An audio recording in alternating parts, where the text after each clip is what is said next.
네, 반갑습니다. 저는 서울시 복지재단에서 연구를 하고 있는데요. 서울시 복지재단은 서울시의 특히 이제 복지 정책을 중심으로 실천하는 부서가 있고, 그 다음에 이제 서울시의 정책 과제를 연구하는 연구부서가 있습니다. 거기서 연구한 지 한 10여 년 정도 됐고요. 저희는 이제 서울시의 주요 현안, 복지 현안이랑 그 다음에 정책 과제들을 굉장히 여러 가지 영역이 있는데 관련된 영역들을 지금 박사들끼리 이제 나누어서 연구를 하고 있는데, 저는 주로 장기 요양 제도, 그 다음에 돌봄 서비스, 그리고 이제 고독사 관련된 연구를 하고 있습니다. 그래서 최근에 연구한 것들 중에 이제 뭐 서울시 돌봄 서비스 중에 이제 돌봄 SOS라는 서비스가 있는데 관련된 연구도 있었고, 그다음에 이제 이 고독사와 관련된 연구는 2016년에 이제 처음 시작해서 이제 1년에 한 개씩 내지는 뭐 경년으로 계속 꾸준히 연구해 오고 있고, 오늘 발표할 내용은 재작년부터 작년까지 서울시의 고독사 현황을 제가 이제 분석하고, 그 양적인 분석 외에도 조금 더 이제 이 고독사라는 현상의 사회적 원인을 분석하기 위한 심층 사례 연구를 좀 했습니다. 그래서 실제로 이제 고독사라는 문제가 나타나는 방식이 있는데, 왜 이런 연령대에 이런 사람들이 이렇게 고립되었다가 죽는지에 대해서 좀 원인을 탐색하는 접근들이 좀 필요하다고 봤어요. 이제 그 사회적 부검이라는 방법을 활용했다라고 하기는 했는데, 부제로 붙이기는 했는데요. 사회적 부검 방법을 하려면 사실은 좀 더 다학제적으로 제대로 다양한 연구진들이 결합해서 해야 되는데, 제가 선행 연구를 통해서 참고는 했으나 연구 자체는 사회복지 베이스의 이제 학자들을 중심으로 이제 같이 연구를 했습니다. 그래서 그런 한계가 있는 접근이었습니다. 그럼에도 불구하고 이제 고독사에 대한 통계도 현재 국가 통계가 이제 마련되려고 준비하고 있는 중이고, 이제 곧 나올 겁니다. 그리고 고독사 그 현상에 대한 사회적인 원인에 대해서도 사실 좀 진지하게 고민하고 있는 그런 연구들이 좀 부족한 상황에서 제 연구가 좀 많이 이렇게 좀 인용되고 있어요. 그래서 오늘 이 네트워크 R에서도 이런 문제에 대해서 공감을 가지시고 함께 해주시게 되셔서 너무 감사하고, 그리고 제가 이제 고민하고 있는 것들을 좀 오늘 발표하면서 좀 나누도록 하겠습니다. 제가 발표할 내용은 일단 뭐 연구 필요성, 그 다음에 연구 방법, 특히 이제 이 방법에서 제가 이제 인용했던, 이제 적용했던 사회적 부검의 방법을 잠깐 소개하고, 그리고 사실은 이게 이제 과정이 굉장히 뭐 지난하고 어려운 연구였는데요. 이제 이 과정을 조금 소개하려고 합니다. 그리고 그래서 어떤 대상을 선정했는지, 자료 수집은 어떤 방식으로 했는지, 자료 분석 과정은 어떻게 했는지, 이런 걸 좀 소개하고자 합니다. 이 네트워크에 계신 분들이 이제 시민들 회원도 있지만 또 연구자들도 계신 것 같아서 이 과정에 대해서 좀 제가 오늘 좀 소개를 좀 하려고 하고요.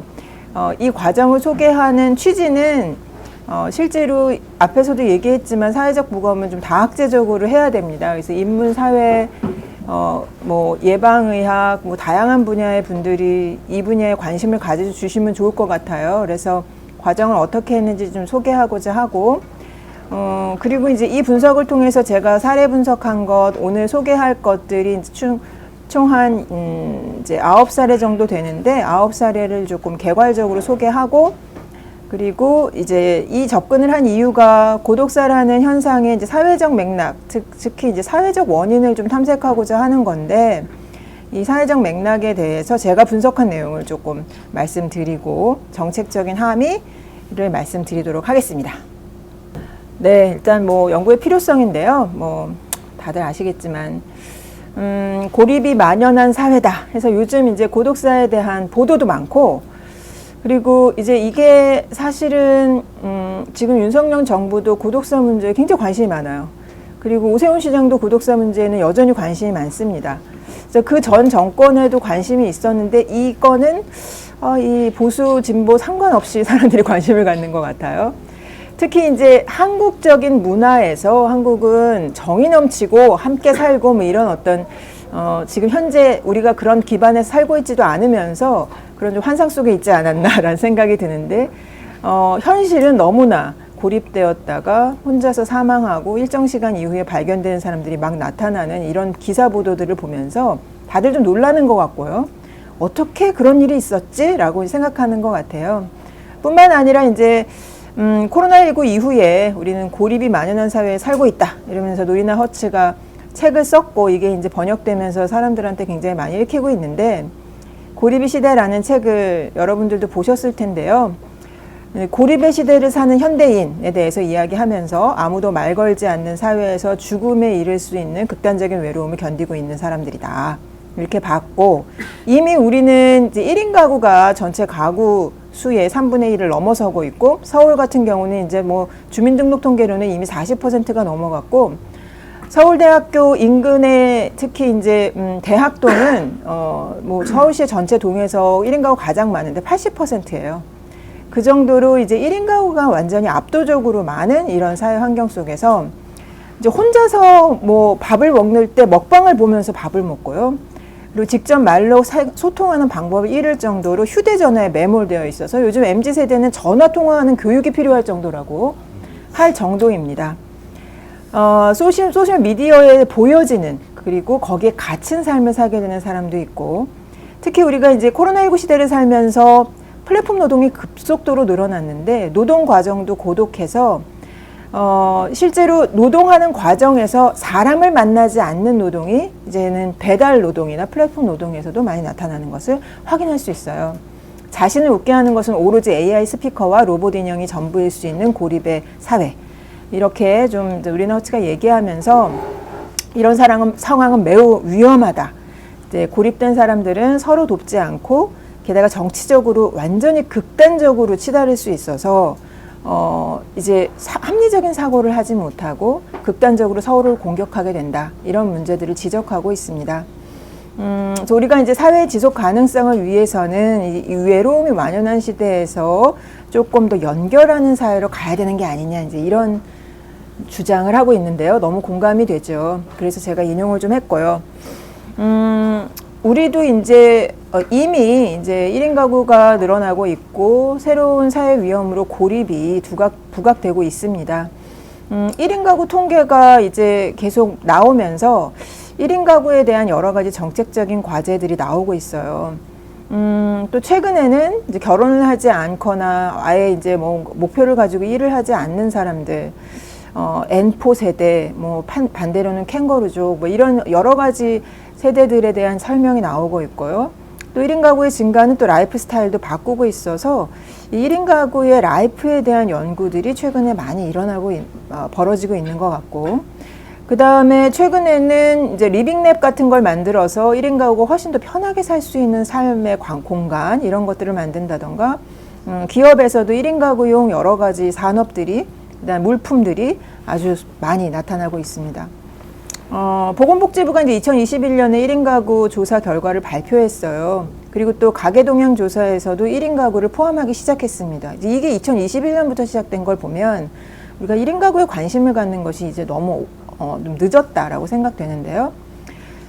전 정권의 마지막 보고서이긴 한데 저출산 고령사회위원회의 정책 보고서가 있었습니다. 물론 그것이 전혀 이제 반영되고 있지는 않은데, 거기에서 이런 구절이 있어요. 우리 사회의 가족 구성의 변화가 생겼고 1인 가구가 늘어나는 현상을 분석하면서 관련 정책을 여러 가지로 제안하고 있는데, 특히 생활 동반자법이 이제 눈에 띕니다. 실제로 이제 1인 가구가 사망했을 때 혼자 같이 살고 있는 사람이 법적 가족이 아니면 시신에 대한 처리에 어떤 동반자가 의견을 낼 수 없어요. 법적 권한이 전혀 없기 때문에. 그래서 제가 무용고 사망자 장례하는 것을 많이 다니는데, 가보면 동거하고 있었던 사람이 장례와 관련된 의사결정을 전혀 못해서 울고만 있어요. 실제로 이제 이 생활동반자법 같은 것이 생기면 삶을 공유하는 생활 동반자가 이런 굉장히 중요한 법적인 의사결정에 참여할 수 있게 됩니다. 관련된 것 하자라는 보고서는 있습니다. 그런데 이제 현재 그것은 반영되고 있지 못하죠. 최근 지자체를 중심으로 해서도 특히 서울시에서는 이제 1인 가구 정책 굉장히 많이 만들고 있는데, 1인 가구가 가장 이질적인 집단이다라는 이제 분석들을 하고 있습니다. 그래서 연령에 따른 또 욕구의 다양성, 그다음에 소득 계층에 따라서 교육 수준에 따라서 너무나 라이프가 다른 거죠. 그래서 1인 가구의 관점에 1인 가구를 지원하는 관점도 굉장히 다양해지고 있습니다. 특히 1인 가구의 안전과 돌봄의 문제가 부각되고 있고요. 서울시에서는 이제 1인 가구에게 이제 병원에 갈 때 동행하는 서비스가 생겼어요. 그래서 병원 동행 서비스가 굉장히 인기리에 운영되고 있고요. 그리고 이제 그 돌봄의 사각지대에 있는 사람들한테 돌봄 SOS라는 서비스를 하는데 거기도 1인 가구들이나 중장년들이 퇴원 환자들이 많이 이용하고 있습니다.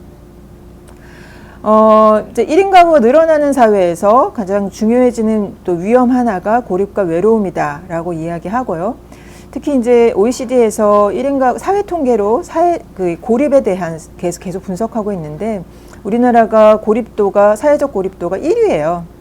2021년인가요? 조사 결과 발표에서는 성인 인구의 34%가 나는 사회적으로 고립됐다라고 이제 볼 수 있는 지표로 나왔는데 고립의 지표는 한 3가지 정도를 묻습니다. 첫 번째는 이제 외롭고 쓸쓸할 때 대화 나눌 사람이 있습니까? 그 다음에 아플 때 돌봐줄 사람이 있습니까? 그 다음에 마지막으로는 돈이 필요할 때 돈을 빌려줄 사람이 있습니까? 이 3가지 질문을 했을 때 3가지 모두 0명이다. 나는 아무도 없어 라고 얘기한 사람의 비율이 성인이 34.1%라는 얘기예요. 되게 놀라운 거죠. 여기 계신 분은 어떤지 모르겠네요. 한 분이라도 계셔야 할 텐데요. 네. 그래서 저도 항상 여기에 대해서 생각하면서 살고 있습니다. 한 명이라도 있어야 해. 그래서 사실 그렇게 이제 우리가 고립되어 있다는 건데 굉장히 조금 이건 절박해 보입니다. 그리고 또 최근 우리나라 통계에서 무연고 사망자가 급격히 늘어나고 있고 고독사도 늘어나고 있는 것을 확인할 수 있고요. 예, 요게 이제 바로 그 통계인데요. 34.1%. 2019년에는 27.7%였는데 아마 코로나 이펙트가 있겠죠. 코로나 되면서 사실은 우리가 거리 두는 게 미덕이라고 생각되는 사회에서 살고 있기 때문에 더 그럴 거라고 생각합니다. 또 1인 가구 가족에는 이제 이 문제 중에 또 1인 가구가 이 이질성과 관련해서 1인 가구가 비자발적으로 1인 가구가 됐느냐, 자발적으로 1인 가구가 됐느냐가 굉장히 중요한 이질적인 특성으로 나타나요. 특히 이제 더 위험한 사람들이 이 비자발적인 1인 가구들입니다.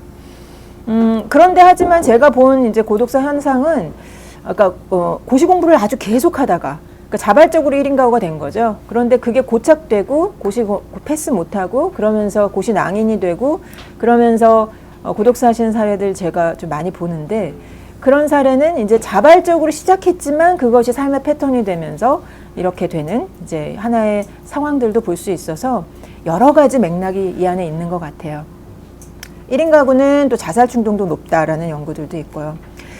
그리고 최근에 이제 우리가 이제 그 2021년 통계는 제가 아직 못 봤는데 한국인의 이제 사망 통계들 중에 집사망 통계 비율이 좀 늘어나고 있습니다. 이것도 코로나19의 영향이라고 보기는 하는데 이 집사망은 실제로 이제 고독사와 영향이 있기 때문에 이것도 늘어나고 있다라는 걸 좀 보여드리고요.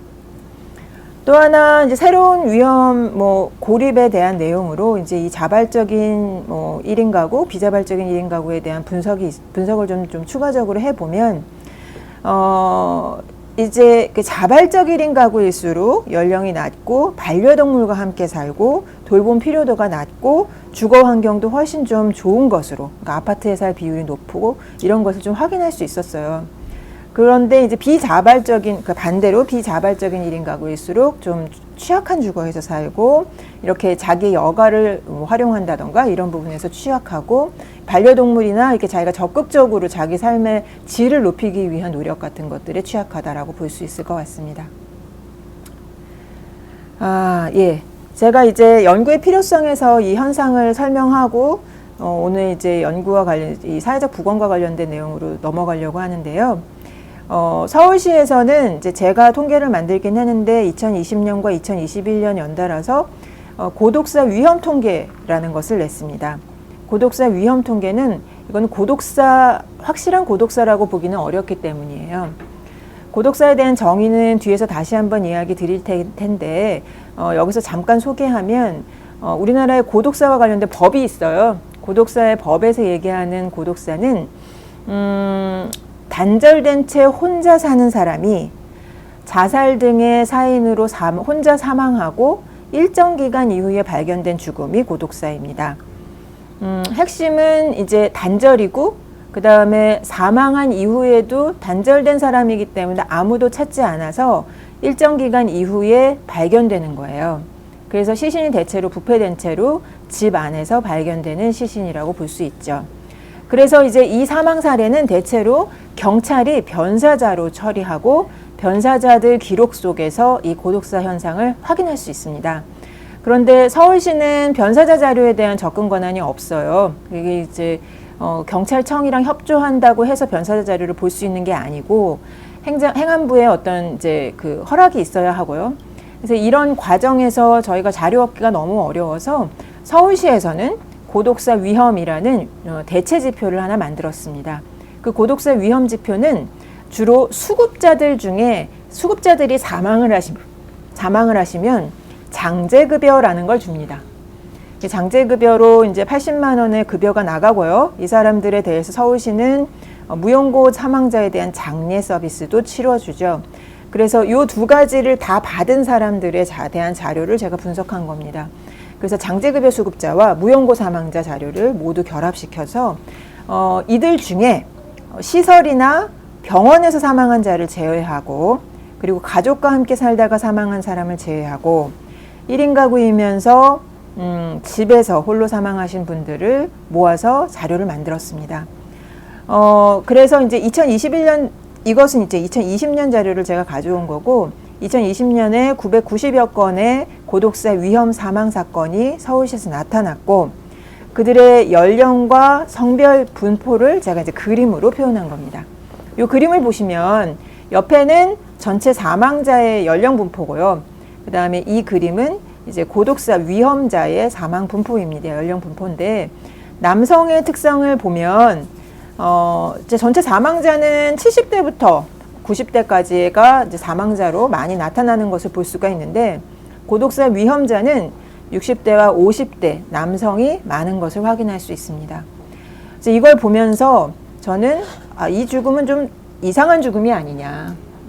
죽지 않아야 될 나이에 이 사람들이 왜 죽지? 라는 질문을 할 수밖에 없고 특히 이들 중에 수급자들 중에는 물론 질병, 뭐 만성 질환이라던가 암이라던가 이런 것 때문에 노동 능력을 상실하신 분들이 많기 때문에 이들은 사망 가능성이 높아라고 생각할 수 있어요.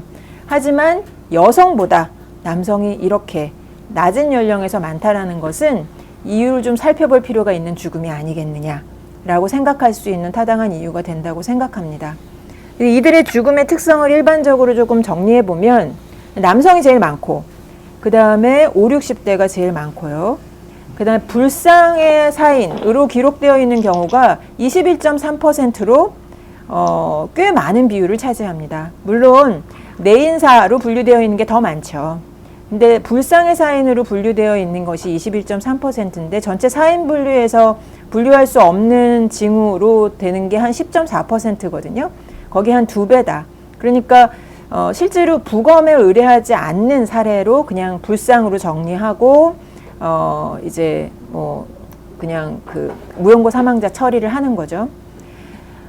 주택은 주로 다가구와 주택에서 사는 사망 사례가 많은데요. 이 다가구는 대체로 이제 그 주택, 일반 주택을 여러 가지로 이제 분리해서 이제 임대 주는 그런 주택이고, 이 주택이냐, 그냥 주택이라고 분류되어 있는 것 중에는 쪽방도 포함됩니다.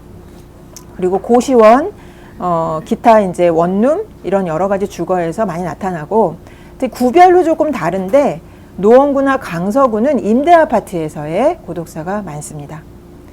남성은 이제 사전에 이제 살아계실 때 질병 중에 가장 많은 것이 이제 당뇨, 알코올 중독, 간 경변 등으로 나타났고, 여성은 치매가 가장 많은 것으로 나타났어요. 여성은 연령이 높기 때문에 이제 이런 특성을 갖는다라고 생각할 수 있을 것 같습니다. 그래서 5, 60대의 남성이 왜 이렇게 사망하게 될까? 왜 고독사하게 될까를 조금 궁금하게 보면서 이 이상한 죽음에 대해서 제가 사회적인 원인을 분석하기 위한 접근을 했습니다.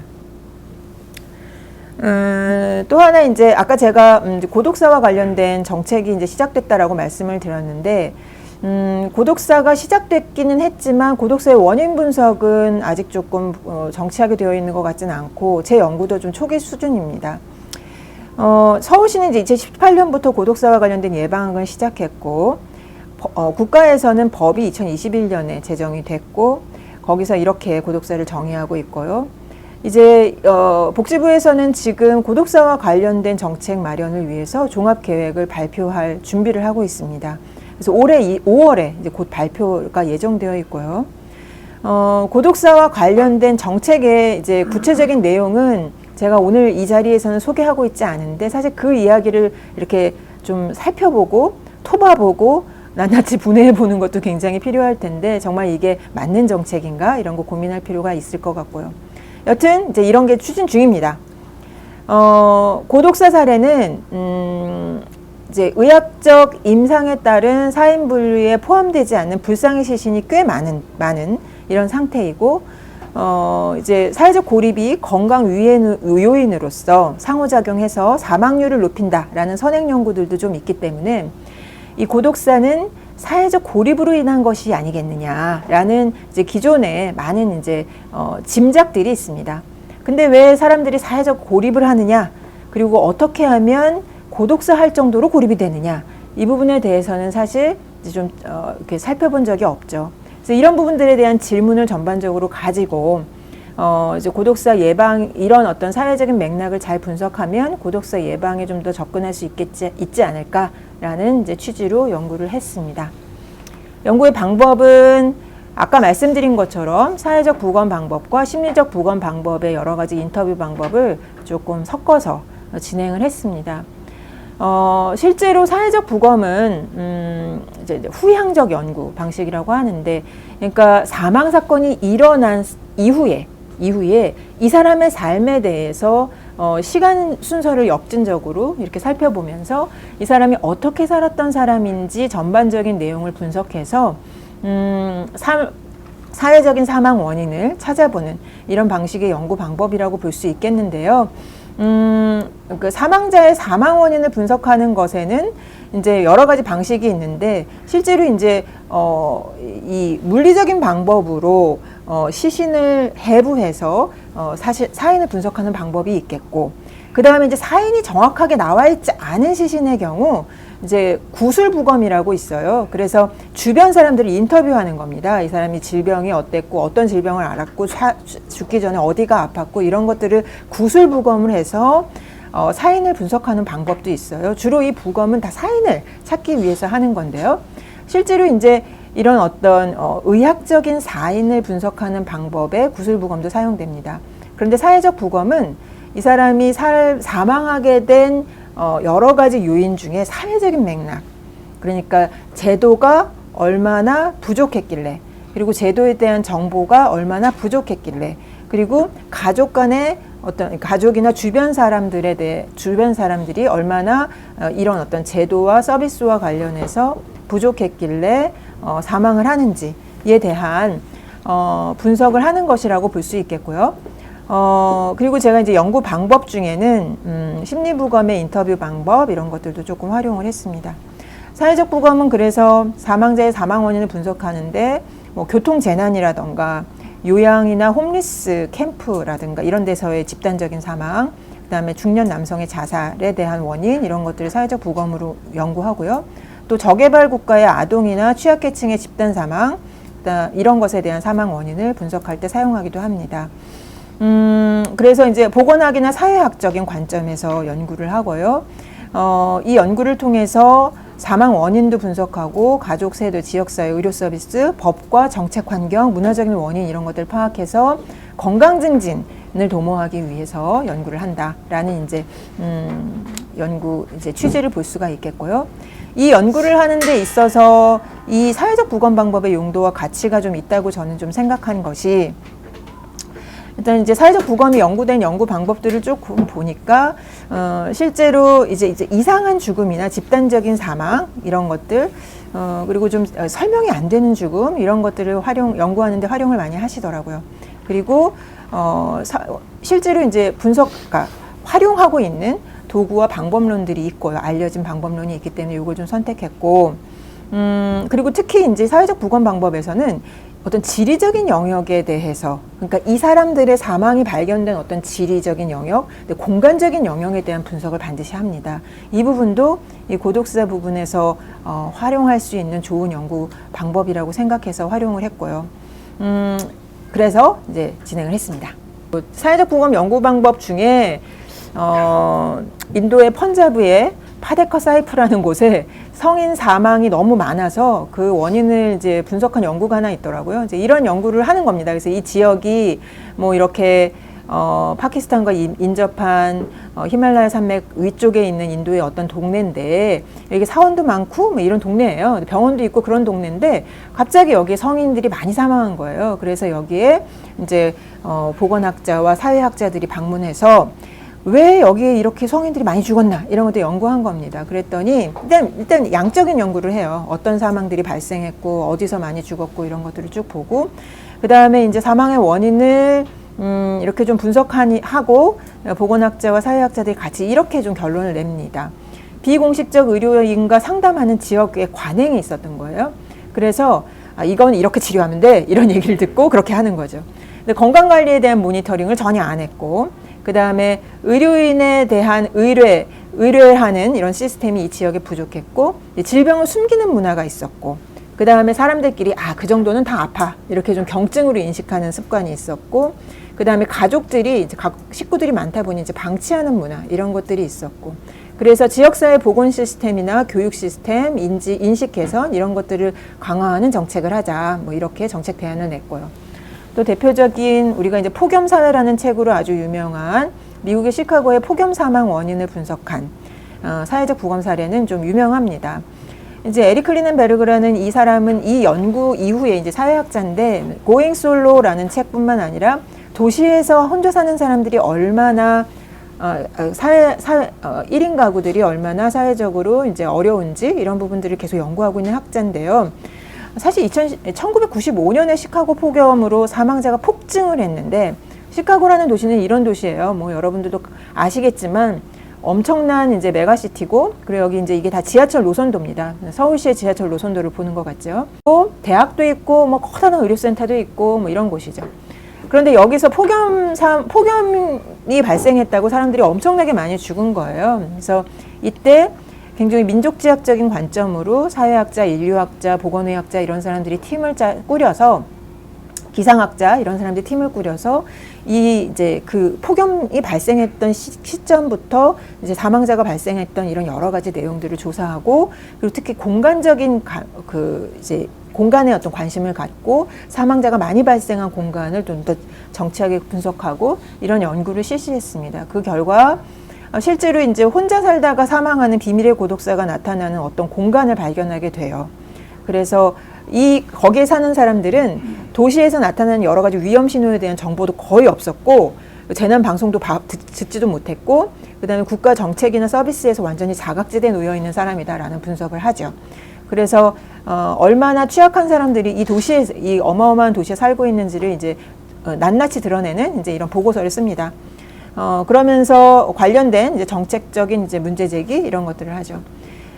에릭 클리넨베르그 책에 이런 얘기가 있어요. 의학은 우리 삶과 죽어간 환경의 사회적 조건이 어떤 영향을 미쳤는지 말해주지 못한다. 그래서 문화적 죽음의 과정도 검토할 필요가 있고 사회적 부검 연구는 우리 모두의 삶을 보호하는 목적으로 진행을 한다. 뭐 이런 식으로 이야기를 하고 있습니다. 그래서 이런 것들 조금 참고하면서 저도 이제 연구를 했는데요. 일단 이제 제가 연구를 할 때 이제 대상자들에 대해서 주변을 인터뷰하는 방법을 심리부검 현장조사 인터뷰 지침을 활용해서 했어요. 그래서 가능하면 제가 조사하는 조사 대상자가 좀 객관적인 정보를 줄 수 있는 사람이 될 수 있게끔 하기 위해서 정보 제공자를 2명 이상으로 선정을 했고요. 그리고 면담의 목표는 주로 사망자의 사망 전의 행동에 대한 조사를 했습니다. 사망 전의 행동, 발언, 감정, 또 여러 가지 비일상적인 태도 이런 것들을 확인하려고 노력했고, 그 다음에 이제 이 심리부검에서는 자살자들에 대한 조사를 하기 때문에 여러 가지 뭐 남긴 글귀 이런 것들을 보지만, 저는 고독사 대상자들을 통해서는 이런 것까지는 분석하기 어려웠어요. 하지만 이 사람들의 생애 과정을 보기 위해서 가족력 같은 것은 보기 위해서 노력했습니다. 네, 반구조화된 여러 가지 질문지를 활용했고요. 조사는 한 3개월 정도 진행했고, 1차는 문헌조사를 했고, 2차는 방문조사, 3차도 추가 방문조사를 해서 조사를 실시했습니다. 고독사 위험과 관련돼서 아까 제가 말씀드렸던 양적 조사에 기반해서 총 16건의 인터뷰 대상을 선정을 했고, 사망자는 말이 없기 때문에 주변을 조사해야 하잖아요. 그런데 조사하는 과정에서 충분한 정보를 얻을 수 없는 사례들이 너무 많았습니다. 그래서 그런 사례들을 제외하고 총 9건을 건졌어요. 그래서 9건에 대한 분석을 했습니다.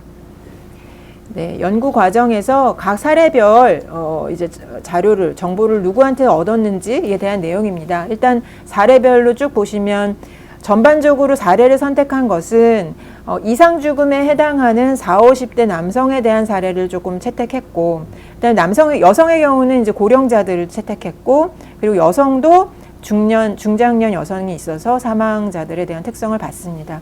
보시면 이제 성별과 출생 연도를 보실 수가 있고, 그 다음에 이들이 발견된 주거가 쪽방, 고시원, 임대아파트, 다가구 반지하 이런 주거들 현상을 볼 수가 있고요. 말씀드렸다시피 제가 가지고 있는 자료의 한계상 대체로 다 수급자들이 해당이 돼요. 그런데 하지만 생계급여를 다 받는 분들도 계시고 주거급여만 받고 계시는 분들도 있었습니다. 주거급여만 받고 계시는 중장년 등의 특히 좀 위험한 분들이 많이 계세요. 이제 정보 제공자는 1차는 제가 이제 동주민센터의 담당 사회복지사에게 이 사람이 어떤 히스토리를 살았고, 그리고 어떤 성격적인 특성을 보였고, 어떤 주요한 의사결정을 하는 사람이었는지를 들을 수가 있었고요. 특히 제가 이제 이 연구를 할 때 중요하게 봤던 것은 이 사람이 왜 이런 결정을 했는지, 왜 이런 거부를 했는지, 왜 이런 삶을 살았는지를 이해하는 관점으로 인터뷰를 하다가 보니 가능하면 이 사람의 평소의 행동 태도, 그리고 어떤 의사결정 방식 이런 것들을 함께 수집하기 위해서 노력을 했습니다. 1차 이제 조사를 하고 인터뷰를 한 다음에 2차는 주로 이제 주거 현장을 갔는데요. 쪽방은 실제로 쪽방 상담소가 있기 때문에 관련돼서 많은 정보를 얻을 수가 있습니다. 쪽방 상담소가 있는 지역에서 사는 쪽방 주민들은 그래도 이웃 지원 체계가 있다라고 볼 수가 있어요. 그래서 완전히 고립됐다라고 보기는 어려운데, 하지만 이분들은 상당히 고립된 삶을 사셨더라고요. 고시원은 고시원장이나 총무들을 통해서 이 사람의 기본적인 삶의 태도, 찾아오는 사람이 있었는지, 살면서 어려워하는 점은 무엇이었는지, 문제를 일으키는 상황은 없었는지 이런 것들을 파악할 수 있고요. 그 다음에 이제 기초수급자 중에는 복지관을 통해서 여러 가지 서비스를 받거나 치료 이런 걸 받는 분들도 계셔서 복지관의 상담 관리자 이런 사람들의 이야기를 들을 수도 있었고, 또 이제 집에 찾아가면 집주인과 이웃의 이야기를 들을 수가 있습니다. 집주인이 같이 사는 경우는 평소에 이 사람이 어떤 이제 문제 행동을 했는지, 문제 행동이 아니라면 평소에 어떤 이제 이웃과의 관계망을 가졌는지 충분히 들을 수가 있고요. 그리고 이제 어떤 사례는 이제 내과 전문의, 이 사람이 이제 계속 내과에 다니면서 치료를 받았던 정보가 있어서 제가 찾아가서 내과 전문의의 이야기를 들을 수가 있었습니다. 세 번째 이제 자료 수집은 이제 이 사례를 여러 가지 관점에서 이제 공적 지원을 받은 경우는 자치구의 통합 사례 관리를 받는 경우도 있고, 이제 주거, 그 다음에 이제 사례 3과 같은 경우는 가락시장에서 노동하는 사람이었어서 가락시장의 노동실태 조사를 한 노무사와 가락시장 노동실태에 대한 보고 이런 것들을 보고 실제로 이제 시장 노동자들의 삶 이런 것들을 조금 인터뷰를 했고요. 그 다음에 사회복지관, 보건소 간호사 이런 사람들이 이제 자료를 제공해 줍니다. 그리고 4차로는 실제로 이제 서울시는 고독사 하신 분들이나 무용고 사망자들이 장제급여를 받는 것뿐만 아니라 무용고 사망자 장례 서비스라는 걸 해요. 근데 이것을 나눔과 나눔이라는 시민단체에서 하고 있는데, 이 장례 서비스를 하는 시민단체가 굉장히 이 고인을 잘 보내게 하기 위해서 가족이 시신을 인수하지 않은 사람들만 이 서비스를 하는데도 가족에게 연락을 해요. 마지막 가시는 거 봐라 라고 알려줍니다. 그래서 여기 장례 현장에 가면 고인의 가족을 만날 수 있어요. 그래서 제가 이제 장례식이 아직 이루어지지 않은 경우는 장례식 고인을 만나러, 고인의 가족을 만나러 갔고, 아닌 경우는 그 장례에 참여한 사람들이 가족들을 만난 기록을 남깁니다. 이 시민단체가. 그 기록을 제가 다 열람을 해서 내용을 포함시켰습니다. 이제 실제로 이제 면접자는 뭐 연구자나 아니면 현장에 활동을 하면서 여러 가지 사례를 수집하는 경험을 했던 활동가이면서 석사인 사람들, 그리고 이제 같이 집필을 했던 사람도 이제 석사인 사람 이렇게 한 4명 정도 같이 연구를 했습니다. 자료 수집 과정은 제가 이미 이제 설명을 드렸는데요. 사망자에 대한 정보 수집 과정은 쉽지가 않아서 정말로 다양한 협조자가 필요합니다. 일단 제가 그 전에 얘기를 안 드렸는데, 먼저 저는 이제 사망자들의 나타난 지역에 경찰서를 먼저 갔어요. 그래서 사실은 이 사망 사건은 다 변사자로 기록이 남아있기 때문에 변사자 기록에 대한 정보 공개 청구를 하고 경찰서에 가서 그 자료를 그 현장에 갔던 경감님을 만나게 해달라. 제가 이제 그렇게 조사를 하는데 아무도 만나주지 않아요. 그래서 다 실패하는 과정들을 다 거치고 그래도 만날 수 있는 사람들을 그렇게 1, 2, 3, 4차에 걸쳐서 이제 만나게 된 겁니다. 사실 근데 경찰 자료를 보는 게 가장 의미가 있어요. 제가 그 이후에 이제 기동민 의원실을 통해서 경찰 자료를 받은 적이 있는데 이 연구에서 쓰지는 못했습니다. 왜냐하면 경찰에서 보고서에 활용하는 것을 허락하지 않았어요. 그래서 사례별로 제가 봤어요. 그런데 실제로 사망한 집에서 어떤 물건들이 나왔는지, 그리고 이 사람이 평소에 뭐라고 글을 썼는지, 휴대폰에 마지막으로 문자를 한 사람은 누구였는지, 이런 기록이 변사자 기록에 다 있습니다. 그래서 그 내용을 보는 게 너무나 이 연구에선 중요한데 이 연구에서 그 내용을 활용하지 못했다는. 경찰은 왜 그거를 허용을 안 하는 거예요? 이제 그거를 허용하는 것이 사실은 개인정보와 관련해서 그렇게 보호할 만한 정보라고 생각하지 않는데도 불구하고 경찰은 개인정보는 또 사망자에게는 해당되지 않거든요. 근데 이제 그 경찰 자료에 가족을 특정할 수 있어요. 그리고 주변의 어떤 정황들, 이런 것들을 특정할 수 있고 그 자료에 전화번호나 실명들이 다 거명이 되어 있습니다. 그래서 그 사망자와 주변을 특정할 수 있기 때문에 안 된다라고 해서 공개를 하지 못하게 해요. 그래서 이런 측면들이 좀 한계였습니다. 하지만 일단 이런 방식으로 이제 사망자들에 대한 정보를 그래도 공적 기관에 있는 개인력은 그리고 상담 이력은 다 활용할 수가 있어요. 그래서 관련된 내용들을 활용할 수 있었고, 그래서 생애를 기본적으로 구성하는 것은 가능합니다. 어디서 태어나서 노동 생애는 어떻게 됐고, 그리고 수급 직전에 어떤 질병을 앓았고 수급을 했고, 그다음 수급 이후에는 어떻게 살았는지에 대한 기록은 있습니다. 그리고 공적 사적 서비스를 어떻게 받았는지도 있고, 그걸 거절한 사람은 왜 거절했는지 이런 기록들은 받을 수가 있었고요. 그리고 사례자가 살았던 주거지에서 사실 많은 정보를 얻을 수가 있습니다. 제가 정보를 얻었던 곳에 이제 임대 아파트와 집주인 이제 만난 경험이 있는데, 이웃을 통해서 얻기보다는 사실 집주인이랑 같이 사는 경우, 그다음에 이제 고시원 총무들은 사람들 사망하신 분에 대해서 아주 구체적인 이야기를 많이 들려주셨어요. 그리고 특히 이제 사망자가 사망하고 그 이후에 이제 처리하는 과정을 다 지켜봤기 때문에 굉장히 다 마음 아프게 관련된 내용을 들려주십니다. 그리고 특히 이제 제가 이제 집을 보는 이유 중에는, 그러니까 살았던 집을 꼭 가보려고 노력을 하는데, 어떤 집주인은 누가 사는 집의 경우는 이제 사람이 바뀌어서 살고 있을 거 아니에요. 그런 경우는 집을 보여주지 않지만, 어떤 집주인은 우리가 사는 집은, 그러니까 임대주택은 그러니까 이런 주택은 다 이런 식이에요. 그러면서 보여주시더라고요. 그래서 주거지를 볼 수 있는데, 실제 주거지를 보는 건 굉장히 중요한 게, 저는 이제 사회복지를 전공했지만 실제로 이런 주거를 볼 때 이제 그 보건학자라든가 아니면 다른 관점에, 그러니까 뭐 도시 계획을 하는 학자라든가 이런 분들이 다른 관점으로 주거를 보면 다른 인사이트를 얻을 수 있겠다는 생각을 하게 됩니다. 제가 봐도 이런 주거에서는 환기가 안 돼서라도 병이 생기겠다. 이런 주거에서 사실은 다들 돌아가셨어요. 그런 이제 아주 열악한 주거 이런 것들을 직접 볼 수 있기 때문에 반드시 그 지역사회와 주거를 보는 것을 중요시 생각하고 있고, 임대아파트 같은 경우는 라인이 같이 있고 라인에서 같이 살던 어떤 누군가가 죽은 거기 때문에 옆 사람이 너무 잘 알고 있습니다. 그리고 제가 이제 옆에 계신 분들 만나러 가면 다들 진술을 해주시고, 대체로 이제 그 사람이 평소의 행동, 술 먹고 어떤 행동을 했는지, 이웃을 얼마나 괴롭혔는지 이런 이야기들을 해주시죠. 그래서 인터뷰는 가능합니다.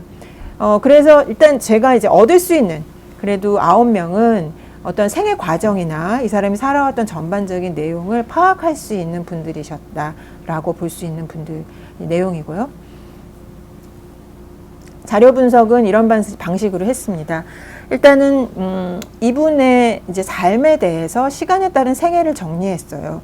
그래서 사망 전의 생애를 언제부터 태어나서 어디서 태어나서 어떻게 살아왔다라는 것들을 시간 간격으로 쭉 정리를 하고, 물론 블랭크가 아주 많아서 아주 면밀한 분석이라고 보기는 생애사 분석이라고까지 하기는 어렵습니다.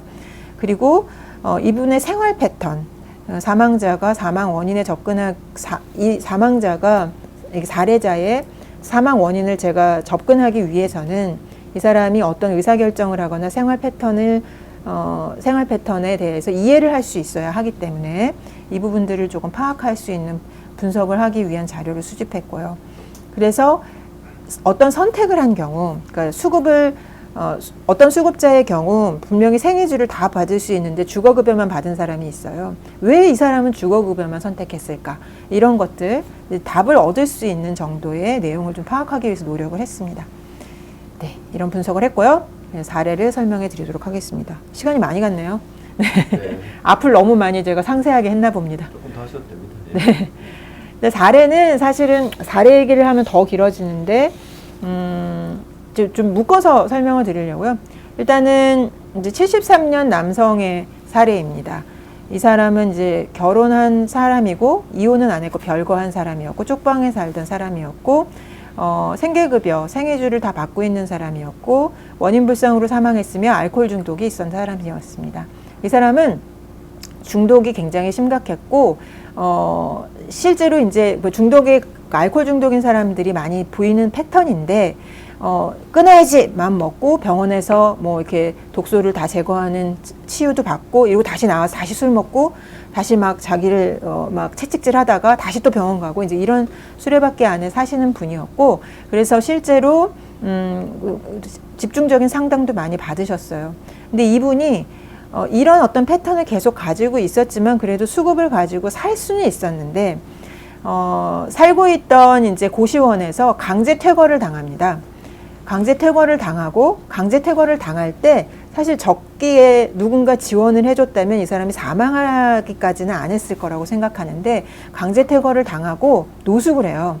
실제로 수급비를 다 이 사람이 술 먹는데 썼고, 그래서 임대료를 내지 못한다는 이유로 이 고시 원장이 조금 다른 방식으로 뭐 동주민센터랑 상담을 한다던가 이런 대안을 마련할 수도 있었겠고, 다양한 방식으로 이 사람을 지원했다면 이 강제 퇴거 이후의 노숙 생활 때문에 아주 치명적으로 더 어려워지지는 않았을 텐데, 바로 그 문제가 이 사람 사망 직전에 한 일주일 전에 노숙했다가 다시 쪽방으로 이전을 합니다. 근데 이 과정에서 건강이 굉장히 쇠약해진 것 같아요.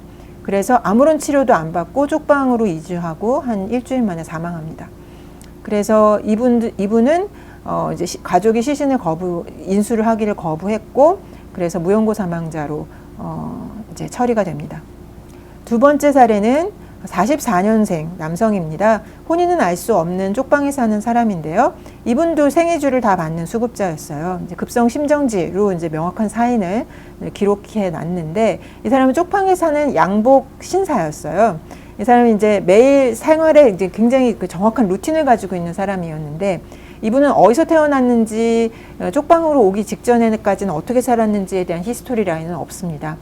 근데 이분은 이제 이분이 살던 곳이 이제 동대문 쪽에 있는 쪽방이었는데 매일 양복을 아주 근사하게 차려입고, 그다음에 이제 탑골공원으로 매일 출근을 하시고 정해진 시간에 퇴근을 하시는 이제 이런 분이셨어요.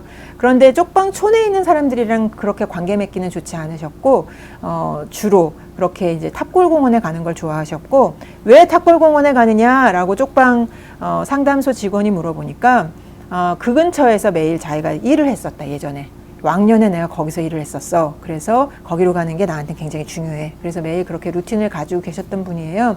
그런데 하지만 이분은 돌아가시고 나서 한 4일 이후에 발견되는데, 그 이전에 사실 쪽방이 다닥다닥 붙어 있기 때문에 옆에 있는 사람이 이렇게 루틴하게 움직이는 사람이면 노크 한번 해볼 만한데, 주변 사람들이 굉장히 서로 이제 안부를 확인하거나 그런 관계망은 없었던 거죠. 오히려 이 사람은 쪽방에 살지만 쪽방에 있는 사람들과의 관계망보다는 탑골공원에 있는 사람과의 관계망을 훨씬 더 소중하게 생각하셨던 것 같고, 가까운 사람과는 오히려 고립되어서 사셨던 것 같아요. 그래서 이분이 사망하시고 나서 오히려 쪽방 상담소 사람이 이 어르신이 안 나오시네 라고 생각해서 찾아갑니다. 그래서 발견이 돼요. 그래서 사망한 지 4일 만에 발견이 돼서 무용고 사망자로 처리가 된 사례입니다.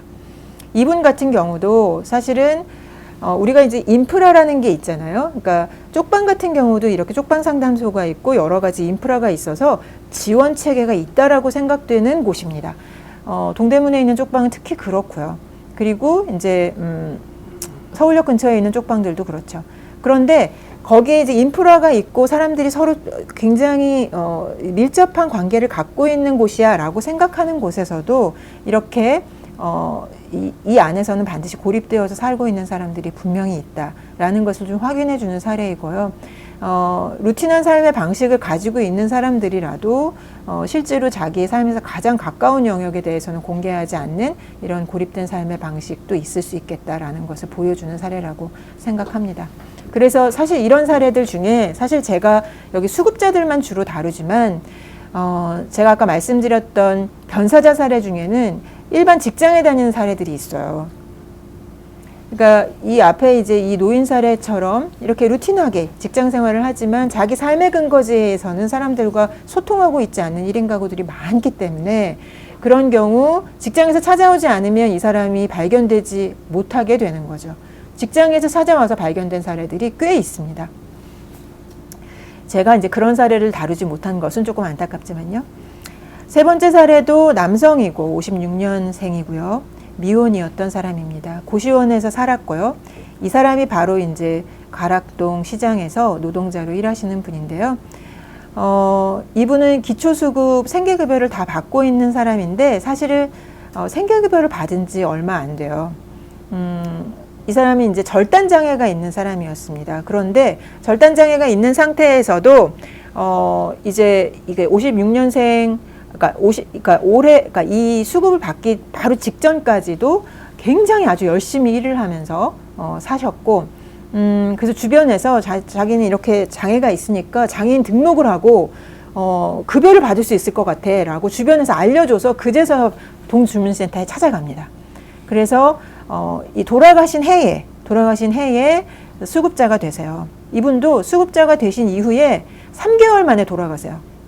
그러니까 사실은 알코올성 간경화가 진행될 때까지 진행된 상태였고, 그리고 정말로 이제 그러니까 내가 일을 하지 않으면 죽는 어떤 이런 상황에, 절박한 상황에 있기 때문에 마지막까지 가락동 농수산물시장에서 노동을 하십니다. 그리고 이제 수급자가 된 다음부터는 고시원에서만 사셨기 때문에 이때 수급이 된 다음에 3개월 만에 이젠 좀 편하게 사실 수 있는데 이제 여러 가지 급여를 의료적인 치료도 받으실 수 있는데 사망해 버리신 거죠. 그래서 제가 이제 이 사례를 통해서 어떤 것들을 좀 보게 되냐면, 실제로 노동 능력이 있다라고 판단되는 사람들 중에 정말 마지막까지 일하다가 사망하시는 사례들이 있을 수 있다. 왜냐하면 우리가 노인이 되기 전에는 노동 능력이 상실됐음을 입증하지 않으면 기초수급자가 되기가 어려워요. 근데 이게 입증하는 게 되게 어렵습니다. 그래서 내가 질병이 이렇게 많고 내가 움직일 수 없어요. 이런 것들을 계속 입증해야만 수급자가 될 수 있는데요. 근데 이제 우리가 이런 위기에서, 아니면 이 사람이 질병이 있다라는 것들 때문에 뭐 이렇게 안정적인 노동 환경이 아니기 때문에 우리가 뭐 치료를 받는 동안 급여를 받을 수 있는 여건도 아니고 완전히 불안정한 노동 환경에서 열악한 이제 그 노동자로서의 보장이 전혀 없는 상태에서 일하는 사람들은 실제로 중장년의 경우 완전히 마지막까지 힘이 없어져서 더 이상 일하지 못할 정도까지 일하다가 돌아가실 수 있다라는 사례를 준 거라고 생각합니다. 이분은 일단 고시원에서 살았고 가락동에서 일을 했는데 가락동 노동 환경을 좀 제가 그때 노무사 분이랑 이제 같이 좀 찾아가 봤는데 이 노동 환경이 정말 엄청나게 나쁘더라고요. 일단 이제 안정적인 휴식 환경이 부족하고 그리고 이분들이 이제 물건을 옮기고 뭐 이러는 데 있어서 물건이 또 다 너무 무겁고 그리고 이제 식사 시간이 안정적으로 확보가 되지 못하기 때문에 다 대충 술을 먹고 술을 먹는 것을 가지고 이제 대충 잊어버리면서 배고픈 거 잊으면서 노동을 하시는 거예요. 이런 것들을 좀 보게 되는 좀 열악한 환경 이런 것들도 확인할 수 있었습니다. 그리고 게다가 이분은 이제 글을 모르시는 분이었던 거예요. 그래서 휴대폰으로 문자를 이제 동주민센터에서 아무리 보내도 내용을 전혀 알 수 없는 그게 정보까지 단절된 사람이었고요. 제가 그래서 이제 또 하나의 분류를 한 게 이제 최후의 수단이었던 공적 지원이라고 얘기했는데 정말로 이제 아무것도 의지할 수 없는 상태에서 주변에서 이제 당신은 수급자가 될 수 있을 것 같다라고 이야기를 누군가 해줘서 그때 수급자가 됐고 3개월 만에 사망을 합니다. 그리고 이 사람은 이제 지금 살아오는 과정에서 가족들이 원가족이 있기는 한데 원가족과 어느 순간 관계망이 끊기고 그리고 이제 지원도 완전히 끊긴 상태에서 이렇게 살아가죠. 그래서 이런 사례들을 통해서 실제로 노동 환경이 열악한 중장년들이 얼마나 위험에 빠질 수 있는지 좀 살펴볼 수 있겠고요. 그 다음에 사례 네 번째는 이제 사별한 여성입니다. 이 사례는 이제 33년생 여성이기 때문에 이제 고령의 여성이죠. 임대 아파트에 살았는데 사실 이 사례는 어떤 사례냐면 임대 아파트라는 것이 됐다는 것은 수급자들에게 굉장히 행복한 일이야 라고 생각할 수 있어요. 왜냐하면 더 이상 아주 열악한 주거 환경에 살지 않아도 되니까. 하지만 이 어르신은 임대 아파트에 이사하고 나서 이사 부적응으로 사람들과 사귀지 못하고 오히려 고립됩니다. 임대 아파트는 로또가 아니라 어쩌면 고립이 될 수 있어요. 실제로 고령의 사람이 관계망이 별로 없는 사람이 주거 환경을 변경시키고 나서 이렇게 고립되는 사례가 많습니다. 실제로 우리 서비스 중에는 이렇게 혼자 사는 사람이 이사하고 나서 지역에 적응할 수 있는 돌봄 서비스들이 필요해요. 그래서 실제로 지역을 소개하고 지역에 어떤 사람들 같이 어울릴 수 있게끔 하고 이런 서비스들을 복지관이나 이런 데서 운영하는 곳도 있지만 이런 게 다 의무적으로 이루어지고 있는 것이 아니기 때문에 이 어르신은 고령인데다가 이사 부정이었고 게다가 코로나로 인해서 사람들 만나는 것도 굉장히 극도로 이제 거부하셨고 이래서 집에서 사망하시고 10일이나 지나서 발견됩니다. 이제 고혈압이라고 사인이 되어 있지만 사실 여러 가지 복합적인 사인이었을 것이라고 생각되고요. 한숨을 쉬시는데 힘드신가 봐요. 네. 그 다음에 이제 다섯 번째 사례는 이제 미혼인 남성 59세 남성입니다. 다가구에 살다가 사망하셨고요. 이분은 이제 주거급여를 받던 사람입니다. 이분은 원인불상으로 이제 낙상이 사인이 아닐까 뭐 이렇게 적혀 있기는 했는데 원인불상이 중요한 내용이었고, 이 사람은 어떤 이제 동네에 굉장히 유명한 길고양이 돌봄이었어요. 캣파더로 아주 동네에서 유명한 사람이었어요. 동네를 조사하면서 제가 알게 됐는데 이분은 아주 유명한 이제 뭐 수공예품을 만드는 아주 전문가였다고 해요. 근데 갑자기 이제 수공예품 만드는 사업이 사양 사업이 되면서 급격히 은퇴를 합니다.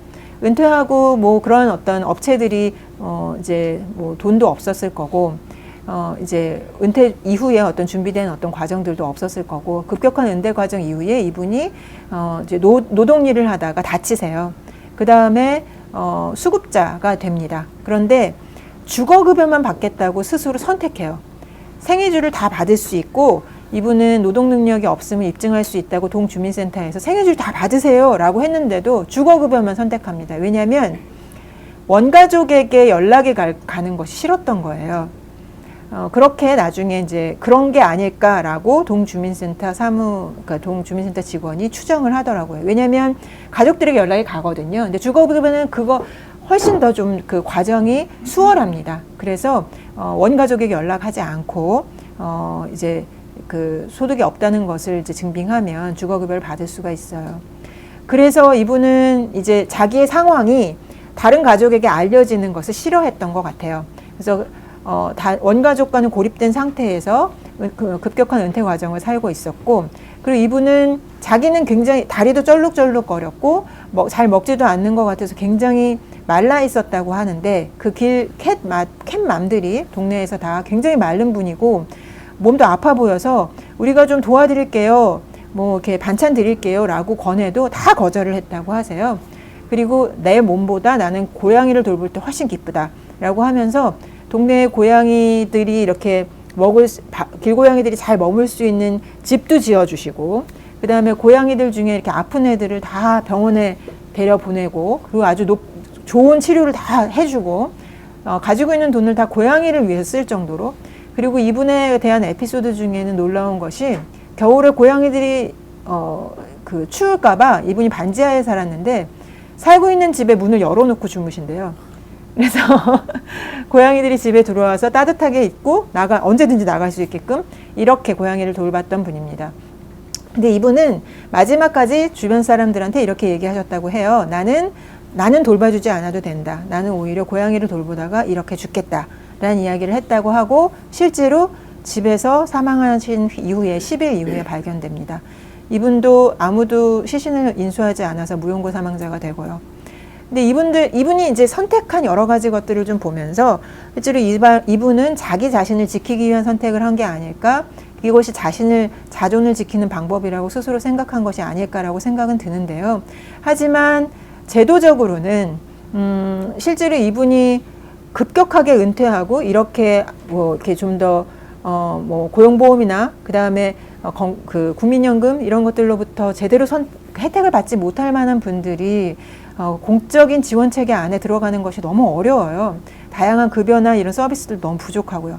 이런 제도적인 부분 당연히 부족한 부분들이 보이고, 그리고 여러 가지 서비스 면에 있어서도 이제 동주민센터가 서비스를 거부하고 주거급여만 받겠다라고 한다고 해도 이분이 이제 상태나 이런 것들을 보면서 여러 가지 서비스들을 연결할 만한데 그런 부분들을 적극적으로 하지 않았던 것, 좀 안타까운 사례로 보여집니다. 첫 번째 사례는 이제 미혼의 58년생 남성이에요. 이분도 다가구에 살다가 돌아가셨고 생이주를 다 받으신 분이었는데, 이분은 췌장암 환자였어요. 그리고 병원에서 치료를 받다가 집으로 이제 돌아옵니다. 그리고 이제 돌아와서 췌장암 환자이니까 굉장히 말기 환자일 때고, 굉장히 병원에서 돌아왔다는 것은 그 밖에 치료를 할 게 없다라는 어떤 상징이었을 텐데, 그 이후에는 아예 그냥 다른 사람을 만나지 않아요. 그리고 혼자서만 삽니다. 그리고 이렇게 퇴원한 사람들에 대한 여러 가지 지원책이 거의 없었기 때문에 이제 그냥 집에서 방치한 거라고 보여지는데요. 퇴원하고 나서 한 3주 후에 돌아가셔요. 그래서 이분도 사망 후에 6개월, 일주일 후에 발견돼서, 그리고 또 이제 가족이 시신을 인수하지 않아서 무용고 사망자로 처리가 됩니다. 실제로 이런 질환자들이 병원에서 퇴원하고 나서 지역사회에서 돌봄을 받을 수 있는 연계 체계가 없고, 그리고 이들이 돌봄을 받을 수 있다고 하더라도 비용이나 이런 것들도 굉장히 조금 걱정이 되는 것일 테고, 그다음에 이제 말기 환자들 같은 경우는 처치할 수 있는 것들이 없기 때문에 이들의 경우는 좀 호스피스와 관련된 서비스가 필요할 수도 있을 텐데, 관련돼서 죽음을 맞이하는 이분이 얼마나 외로웠을까라는 생각이 좀 드는 사례죠.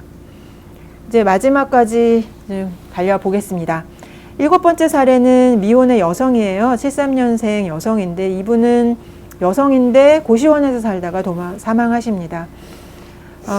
이분은 이제 4인으로 그냥 자연사 이렇게 써 있었는데 생이주를 다 받던 분이었긴 하지만, 이분도 사실은 수급자가 된 후 3개월 만에 돌아가셔요.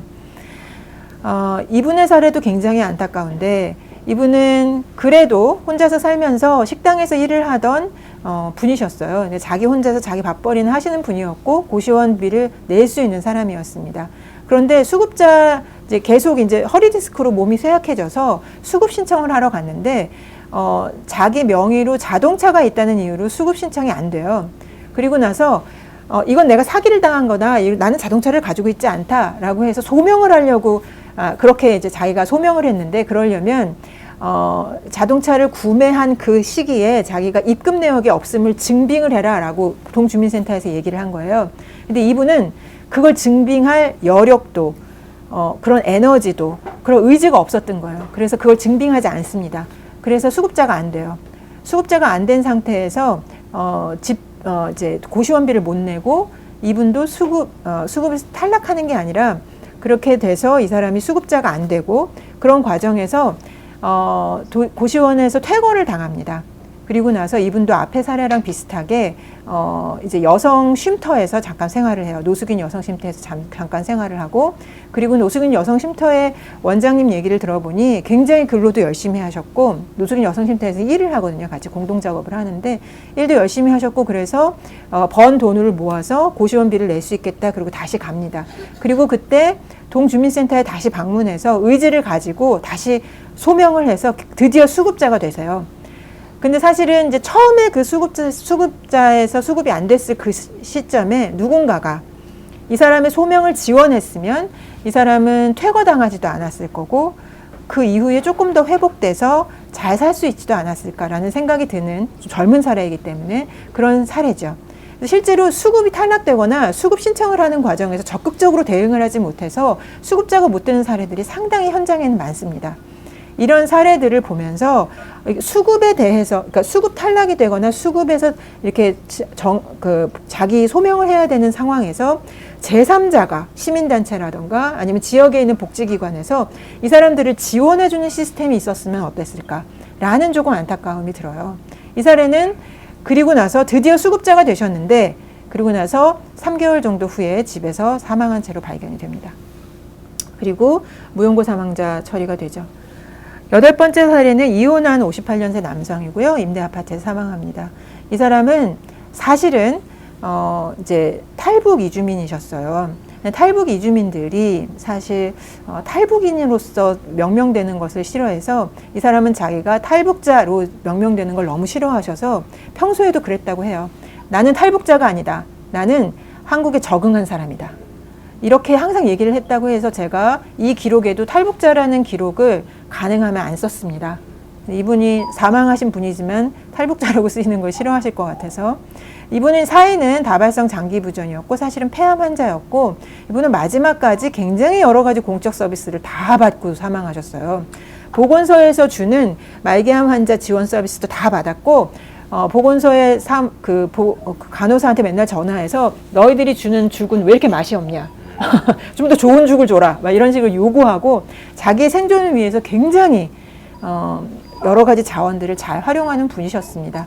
그럼에도 불구하고 사망 직후에는 사실은 이분이 이렇게 여러 가지 서비스를 받은 사람이었음에도 불구하고 동주민센터라던가 보건소 사람들이 이 사람이 사망하기 한 10일 정도 전에는 만난 적이 없고 이 사람이 전화를 안 하더라 라고 이야기를 하는 거예요. 근데 전화가 안 하면 찾아가 봐야 되는데 아무도 안 찾아가 봤고 주변에서 냄새가 나서 이상하다. 그래서 경찰에 신고해서 부패된 채로 발견됩니다.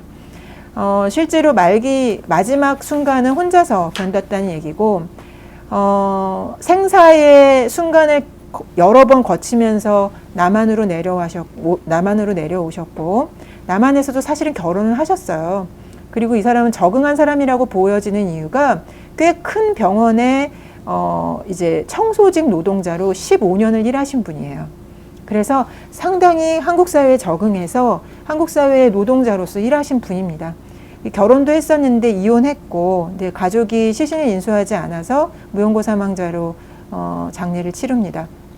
마지막 순간은 공적 서비스를 다 받았지만 마지막 순간은 가장 외롭게 보내셨을 거라고 생각되고, 이분이 사망한 곳에 제가 가봤는데 이제 그 우편함이 가득 이제 차 있었는데 가득 차 있는 내용이 대체로 다 이제 탈북 이주민을 위한 서비스 이런 것들이 가득 차 있더라고요. 근데 이분은 그 우편물을 한 1년 동안 보지 않으셨어요. 그래서 서비스가 있어도 보기 싫으면 이렇게 우편물을 보지도 않는구나라는 걸 확인할 수 있었고, 이런 이제 이분들을 이제 접근한 여러 가지 이제 사례 관리자들을 볼 수 있었는데, 특히 사례 관리 이 탈북 이주민들을 대상으로 해서는 최근에 이제 관악구에서 탈북 이주민이 사망한 사건 때문에 이제 하나원이랑 그다음에 통일부에서 탈북 이주민 정착과 관련돼서 전수조사 뭐 이런 것들을 합니다. 그래서 어떻게 사시는지, 어떤 지원이 필요한지 이런 것들을 검토하는 전수조사를 하는데, 탈북 이주민들 중에는 이런 통일부나 하나원에서 방문하는 걸 굉장히 싫어하는 사람들이 많다고 해요. 그래서 오히려 남한에 적응한 사람으로서 우리 지역사회에서 돌보는 것들이 더 필요하지 않았을까라는 생각이 들고, 이분은 지역 주민 그 아파트의 라인에 있는 분들이랑도 그렇게 썩 사이가 좋지는 않았던 것 같아요. 그래서 굉장히 이제 그 지역 주민들이랑도 좀 이렇게 언성을 높이는 사람이시기는 했었던 것 같습니다. 하지만 조금 더 포용적인 사회 문화나 정책 이런 것들이 가능하지 않았을까라는 생각이 드는 거고요. 9번째 사례는 이혼 사례인데요. 이 사례는 무연고 사망자로 처리된 사례는 아닙니다. 가족이 시신을 인수한 사례이고 74년 남성인데 집에서 혼자 사망하고 시신이 많이 부패된 채로 발견됩니다. 이 사람도 다가구에 살던 사람인데 주거급여만 받던 사람이에요.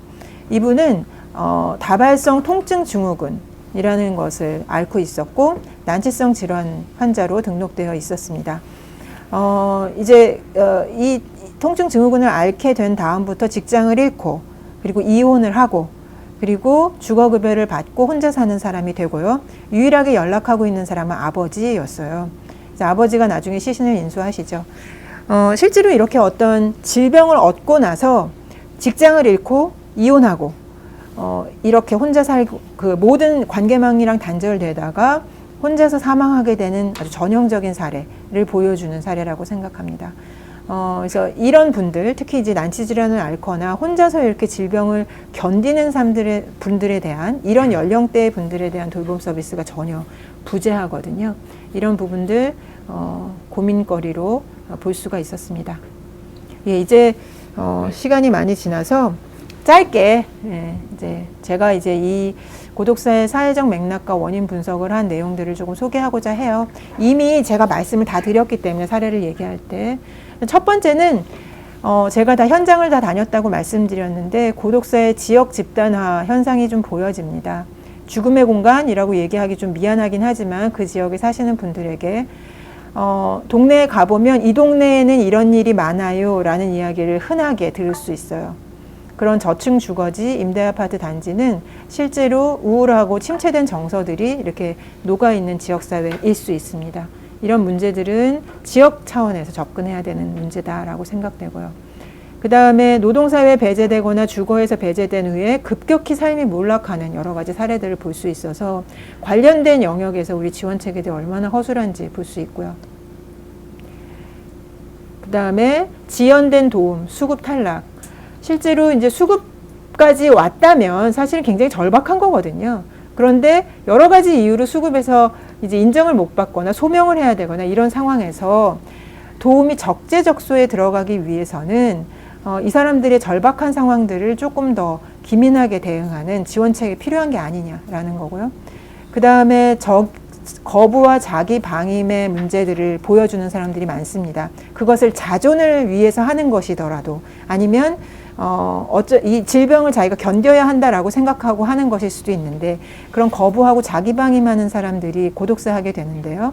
이런 사람들이 왜 그렇게 되는지에 대한 사회적인 맥락을 본다면 대체로 이런 모습, 이런 상황에 대해서 사회적으로 용인해 주거나 그런 것들에 대해서 대화 나눌 수 있는 상대라던가 질병에 대해서 터놓고 얘기할 수 있는 분위기 이런 것들이 안 돼 있는 것들도 있고요. 그런 상황에서 더 고립될 수밖에 없고 고립되다가 자기 방임하고 자기 돌봄이나 이런 것들이 전혀 안 되는 상태에서 사망하게 되는 거죠.